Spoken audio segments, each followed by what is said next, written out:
Қайырлы күн, құрметті ағылшын пәні мұғалімдері. Бүгін мен сіздерге осындай regular verb'тің ойнауға арналған және жаттауға өте ыңғайлы көрнекілігін ұсынғым келіп отыр. Яғни осындай карандаштарды мына біздің финалдарымызға жинау керек. Баға бойынша өзінің несіне орналастырамыз. Артында осындай магниттігі бар. Кез келген темірге немесе біздің күнделікті қолданатын тақтамызға жабыса береді. Өте анық, әдемі жасалынған.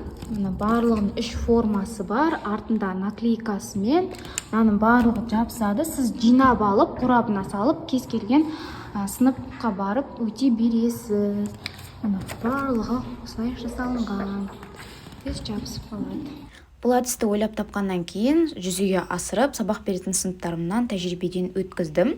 Бұл әсіресе ұбт-ға дайындық кезінде күнделікті сабақта оқушыларға жаттауға өте ыңғайлы етіп жасалынған.